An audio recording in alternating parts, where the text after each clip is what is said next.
9 News Plus weather, sponsored by Carrier Colorado. The future of home comfort is here.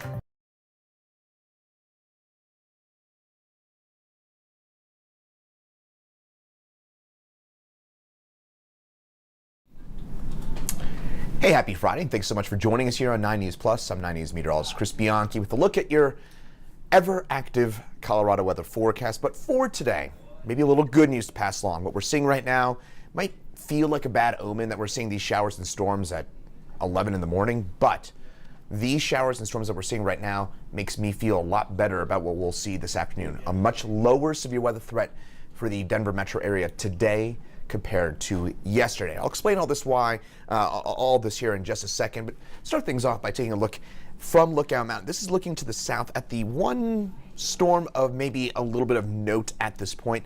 You're looking straight at the storm over Castle Rock right now.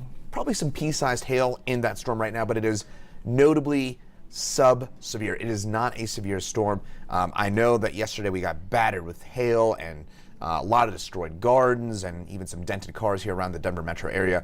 I can tell you my own garden got destroyed by that storm yesterday here in central Denver. And for today, a lot calmer. Not expecting any sort of big storms, at least in the metro area. Southeast Colorado, that would be my point of concern. I think in the southeastern corner of the state around Highway 50, La Junta, Lamar, Baca County. This is where I would be more concerned about some big storms producing some big hail for today. But again, I do think that for the metro area today, looking considerably calmer. If you're heading to the Rockies game tonight, I know they got the fireworks games this weekend. Any sort of outdoor plans for tonight, it looks pretty okay. You can go ahead and make those plans. We do have some showers around for this afternoon, for this evening, early this evening, but I think by about 5, 6 o'clock, any last bits of rain should be over and done with. That said, as I mentioned, different story for southeast Colorado. East of I-25, south of I-70, and again, especially south of the Arkansas, south of Highway 50, that's where you start getting into an area that could be looking at large hail and even some tornadoes for this afternoon. But here across the metro area, we've had these early showers and storms, and a closer look in at those storms at this point. There's that storm over Castle Rock that's producing quite a bit of cloud to ground lightning, maybe some small hail within that.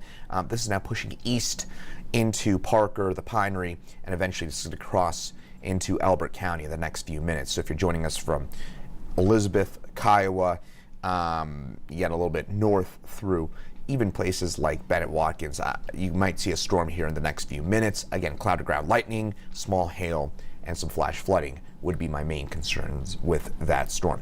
Now, northeast Colorado, the last place that needs more storms after a very, very busy night on Tuesday night, I should say on Wednesday night in particular. It looks like we're going to be looking at some more of these storms right now. This is along I-76. These storms at this point are sub-severe, but these are the strongest storms in the state at this point. Now, those storms will continue to push the way off to the east. As they do so, again, right now in southeast Colorado, it is clear. That is concerning. When you get sunshine in the morning, that adds instability. It adds, remember, warmer air can hold more moisture. So if you're adding more warm air in the morning, that means that the atmosphere is capable of holding more moisture, and that can often lead to stronger storms in the afternoon. So again, it's a bit of probably feels a little bit weird, right? If you see sun in the morning, normally you're thinking, no big deal. We had sunshine here in Denver yesterday. No big deal. That would be your probably initial thought. Makes sense.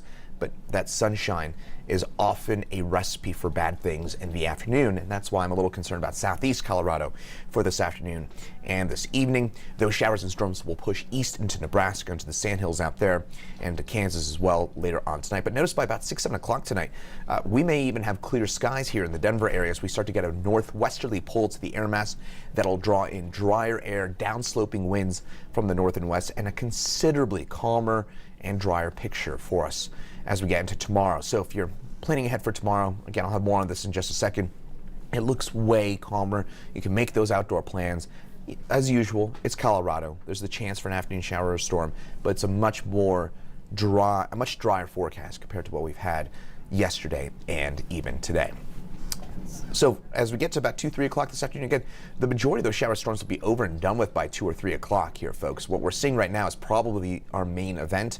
I'm going to leave a chance for storm in there until 1, 2 o'clock across the metro area. But again, what we're seeing right now is the main event. And by 6 o'clock tonight, you're heading to the Rockies game. You're heading to an outdoor happy hour.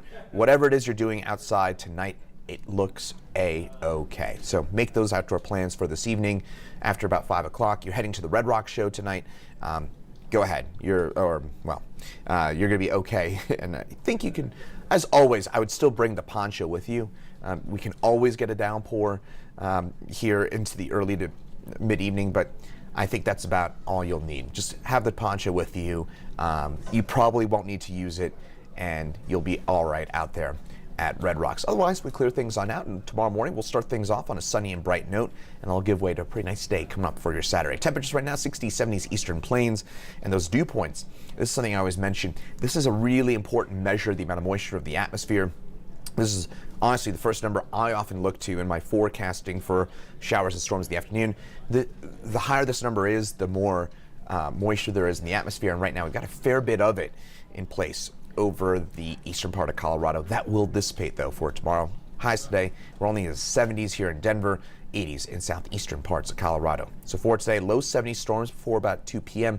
And then for tonight, storms in southeast Colorado, but it's going to be mostly clear for tonight. Temperatures drop back into the low 50s. Tomorrow, temperatures upper 70s for us. A much calmer, drier day for us ahead.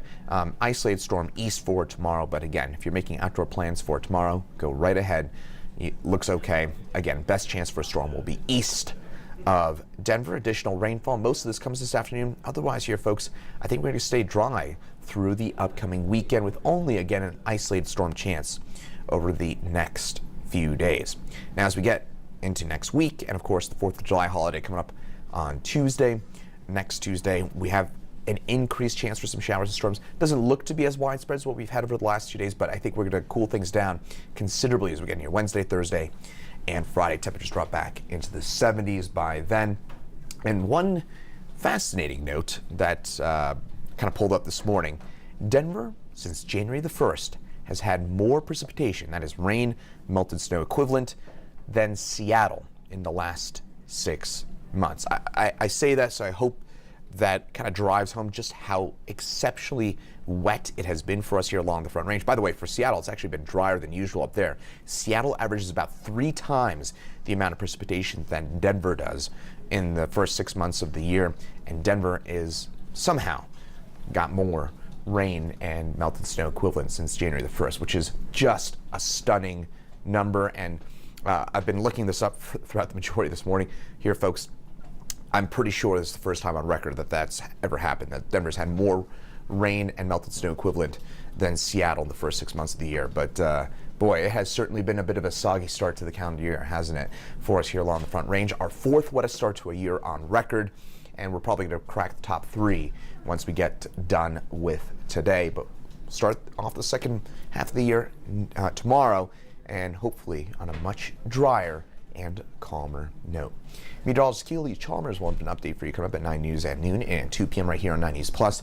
And then we'll have Chief Meteorologist Kathy Sabin, Meteorologist Danielle Grant in at 4, 5, 6, 9, 10 tonight on the 9 News family of networks. And we'll be tracking all these storms for you throughout the course of the weekend and to the holiday next week as well. Once again, I'm 9 News Meteorologist Chris Bianchi. Thanks for joining us here on 9 News Plus. Have a great rest of your Friday and also a great holiday weekend.